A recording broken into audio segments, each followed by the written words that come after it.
The White Ship disaster of 1120, a turning point in English history.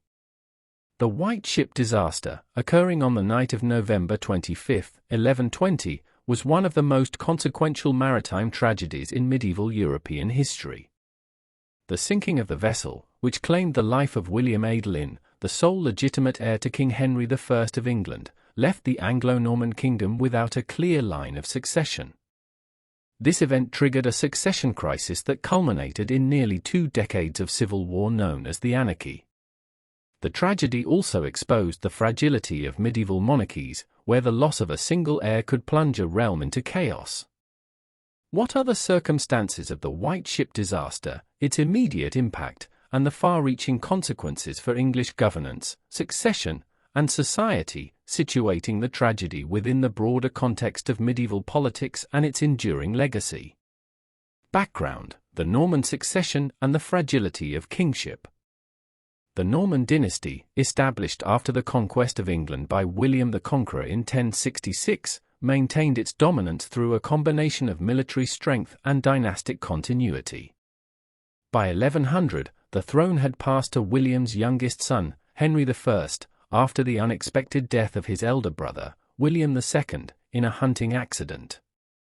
Henry's rule was marked by his efforts to consolidate the Anglo-Norman realm and secure loyalty from both Norman barons and the Anglo-Saxon populace. His marriage to Matilda of Scotland, a descendant of the Anglo-Saxon royal family, was a strategic move to bridge the divide between conquerors and the native English. The birth of William Adelin in 1103 seemed to ensure stability, promising a unified future for the Anglo-Norman kingdom. As the only legitimate son of Henry I, William was more than just an heir. He represented continuity and the culmination of Henry's vision for a powerful, centralized monarchy. However, the medieval world was inherently fragile, and dynastic stability depended heavily on the survival of male heirs.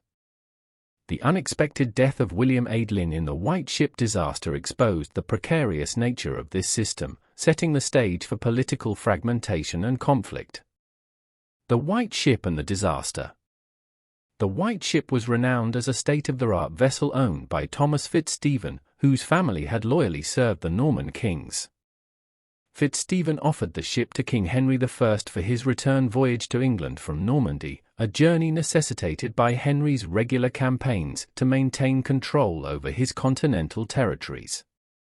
While Henry chose a different vessel, William Adelin and a host of young nobles, including prominent members of the Anglo-Norman aristocracy, opted to sail aboard the White Ship, drawn by its reputation and the festive atmosphere. Chroniclers such as Orderic Vitalis and William of Malmesbury describe the revelry aboard the ship on the night of its departure. Passengers and crew alike indulged in heavy drinking, undermining discipline and judgment. Fitzstephen, reportedly intoxicated, allowed the ship to set sail under the cover of darkness. The crew, pressured by passengers to overtake King Henry's ship, navigated recklessly. Tragedy struck when the White Ship struck a submerged rock off the coast of Barfleur, causing it to capsize. The chaos that followed was marked by panic and death. Among the estimated 300 passengers, only one, a butcher named Berold, survived. Berold's survival, attributed to his lower social status and relative lack of heavy armor, underscores the dramatic loss of the Anglo-Norman elite. William Adelin initially escaped in a lifeboat but returned in a gallant attempt to rescue his half-sister, Matilda Fitzroy, the Countess of Pache. This act of chivalry led to his death when the lifeboat also capsized. The loss of the heir to the English throne plunged Henry I into grief and left England without a clear male successor, creating a political vacuum that would have profound consequences. Immediate reactions and the succession crisis. The White Ship disaster devastated King Henry I, who reportedly never smiled again after learning of his son's death. The emotional toll on the king mirrored the political catastrophe facing his realm. The Anglo-Norman aristocracy, which had suffered significant losses of its own in the disaster, was destabilized by the absence of heirs to many powerful baronial families. This further weakened the network of loyalties that underpinned Henry's authority. In an effort to secure the succession, Henry remarried Adelin of Louvain, hoping to father another male heir. However, the union produced no children. With no legitimate sons, Henry turned to his daughter, Matilda, as his heir, a decision that challenged entrenched gender norms and political expectations. Matilda's designation was not without merit. As the widow of Emperor Henry V of the Holy Roman Empire, she had experience in governance and diplomacy, and her marriage to Geoffrey of Anjou bolstered her political connections. However, her marriage to Geoffrey also alienated many Norman barons, who viewed the Angevin house with suspicion. In 1127, Henry compelled the Anglo-Norman barons to swear an oath of fealty to Matilda. Yet the prospect of a female ruler was deeply unpopular, and the precedent of female succession was virtually non-existent in Norman England.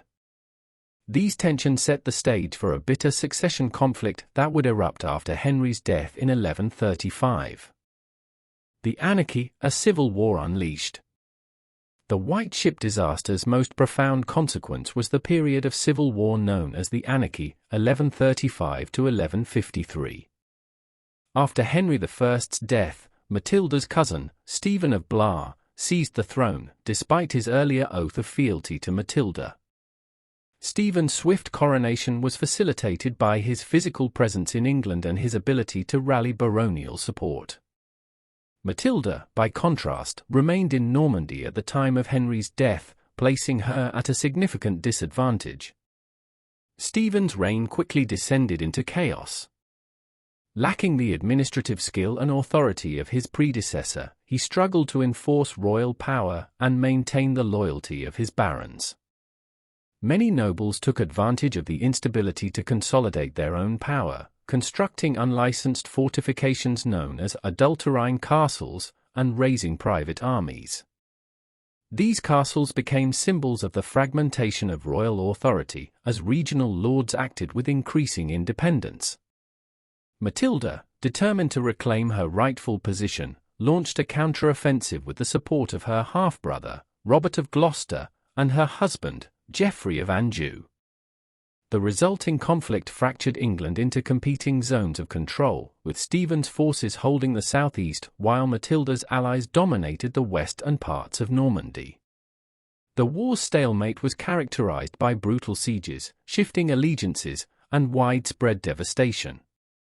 The most dramatic moment of the Anarchy occurred in 1141 at the Battle of Lincoln, where Stephen was captured by Matilda's forces. For a brief period, Matilda appeared poised to assume the throne. However, her failure to secure the support of London and her perceived arrogance alienated key allies, forcing her to retreat. Stephen was eventually released, and the conflict dragged on for another decade, with neither side able to claim a decisive victory. The social and economic impact of the Anarchy. The Anarchy's effects rippled far beyond the royal court, inflicting profound suffering on the common people of England. Chroniclers such as the Peterborough Chronicle describe a kingdom ravaged by violence and lawlessness. They filled the land with castles. They greatly oppressed the wretched people by making them work on these castles.